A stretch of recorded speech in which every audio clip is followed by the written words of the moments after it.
Bonsoir à toutes et à tous et bienvenue sur Faso Green TV, média par excellence dans le domaine de l'environnement.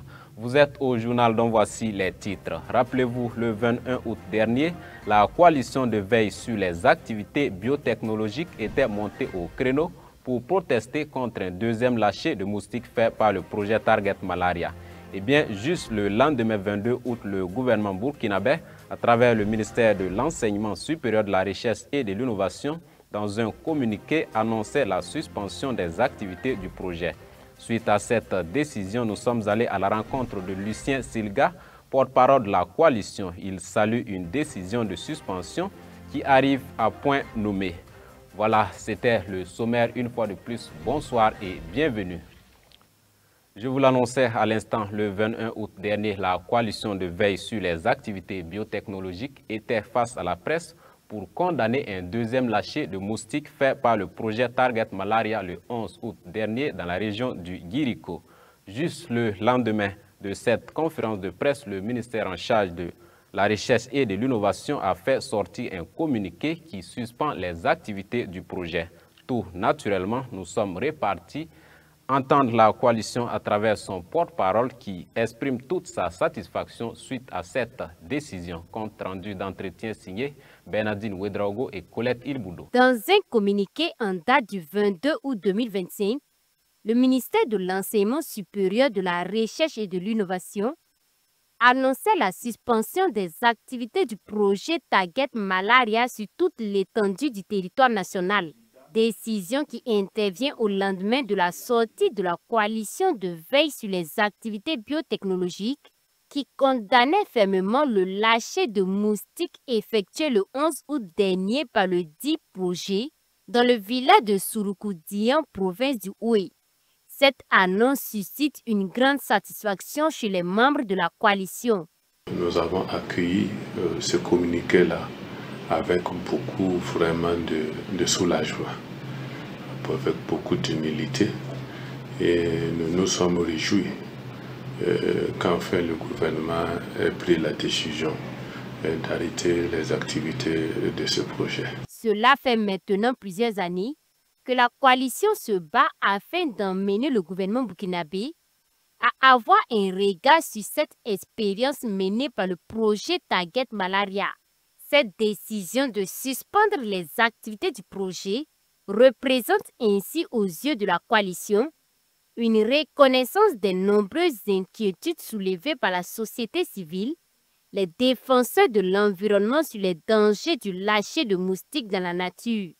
Ce sont des moustiques génétiquement modifiés, des mâles biaisés au taux limitatif, mais c'est la deuxième étape du projet Target Malaria. Tu ouvres droit à la troisième étape, maintenant qui est le forçage génétique. Donc, si on laissait faire en tout cas cette deuxième étape, cela veut dire que l'étape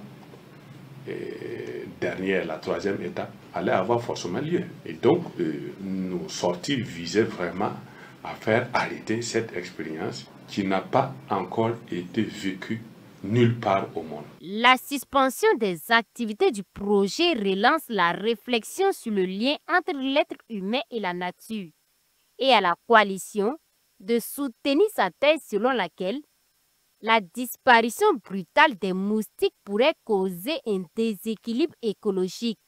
Selon le porte-parole de la coalition, il est donc urgent de penser à des alternatives durables et respectueuses de l'environnement, surtout quand on sait que les principales causes du paludisme sont liées à l'insalubrité. Il vaut mieux toujours privilégier les solutions naturelles écologiques parce que les solutions biotechnologiques là peuvent avoir en tout cas des effets qu'on ne maîtrise pas. Au temps de la Révolution, on avait commencé avec des initiatives comme Opération Manamana qui visait à rendre les cadres de vie propres. Si on avait continué avec cette expérience, aujourd'hui là, peut-être qu'on s'était débarrassé naturellement du paludisme.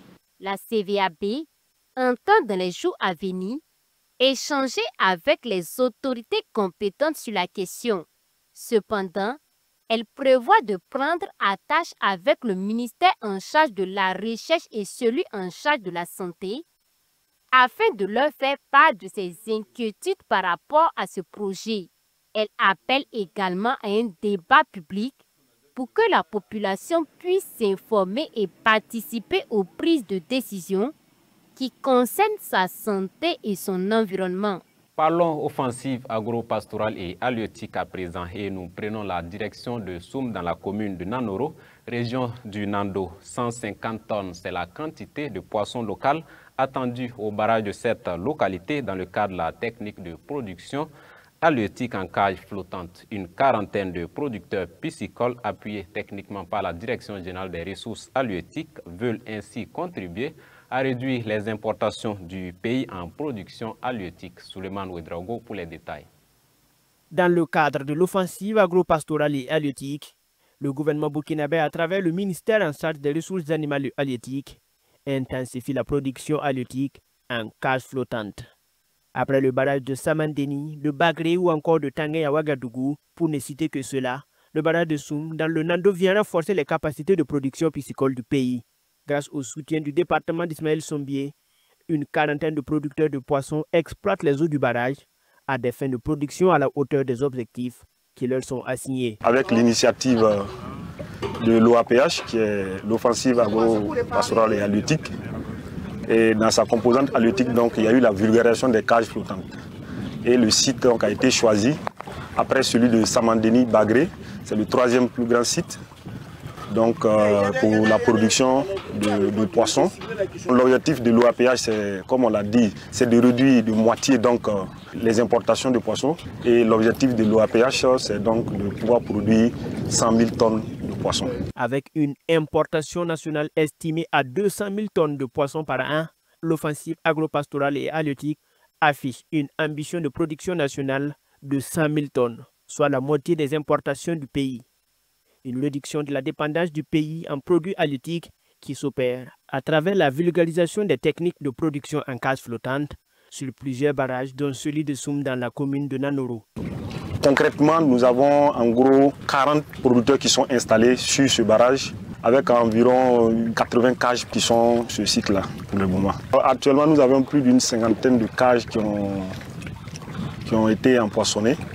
Si nous prenons un rendement de 2,50 à 3 par cage, donc si on fait un calcul, pour environ 50 cages, nous serons pratiquement autour de 150 tonnes. Pour assurer l'atteinte des différents objectifs, ces producteurs, qu'ils soient installés ou en phase d'installation, bénéficient d'un encadrement technique de la part des services de la Direction générale des ressources halieutiques, laquelle structure rassure de la disponibilité de la ressource en eau pour d'éventuels projets de production, d'autant plus que le barrage de Soum est une ressource d'eau pérenne d'une capacité hydraulique estimée à 150 millions de mètres cubes.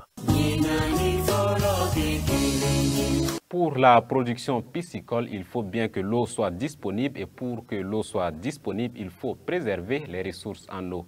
C'est donc tout à fait logique si les Nations Unies ont institué le 27 août comme journée mondiale des lacs. Ce 27 août 2025 même marque la première édition. Zoom sur les objectifs de cette journée avec Kokou Miesso.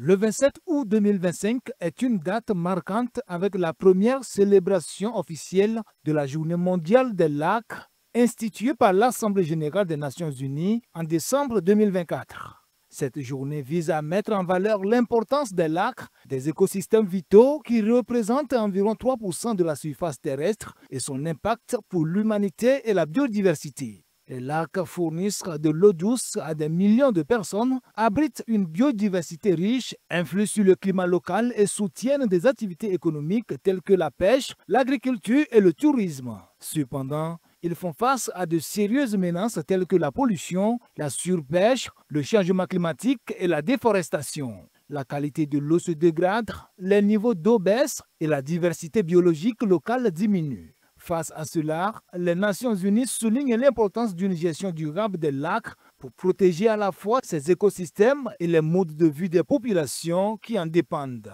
Cette première journée mondiale vise à sensibiliser le public sur le rôle clé des lacs et à encourager une action internationale coordonnée. Les États membres, les institutions, les organisations de la société civile et les populations locales sont encouragées à s'impliquer dans la préservation, la restauration et la gestion soutenable des écosystèmes lacustres.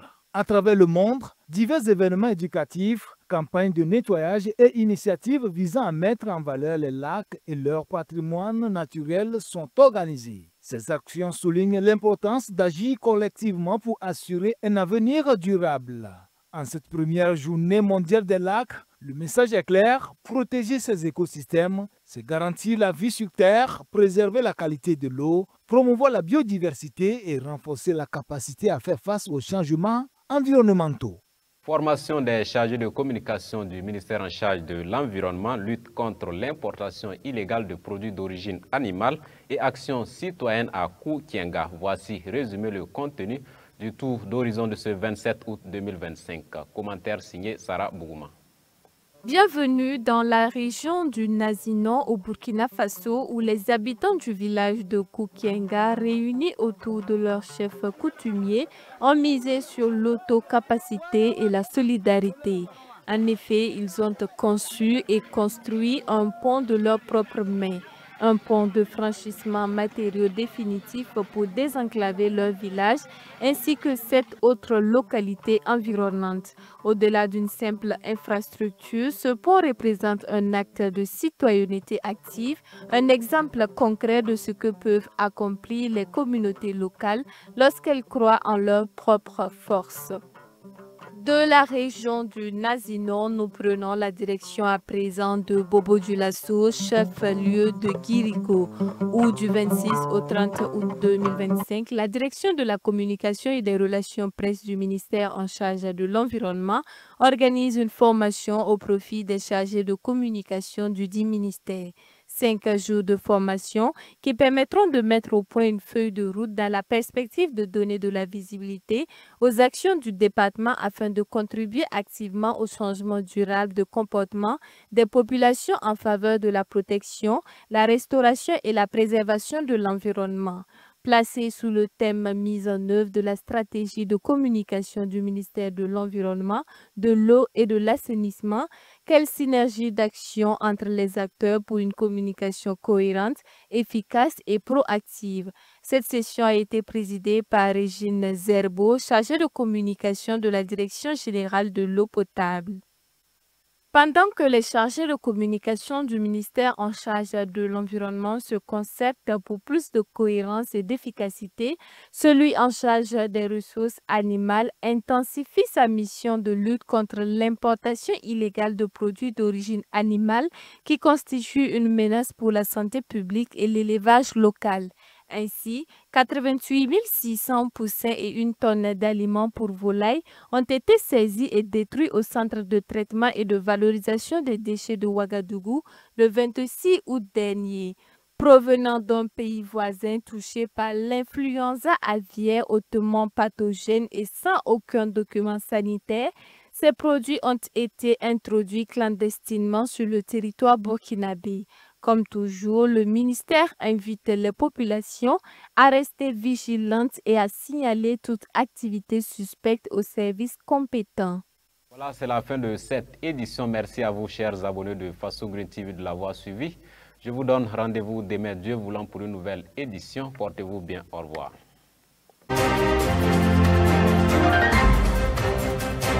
Thank you.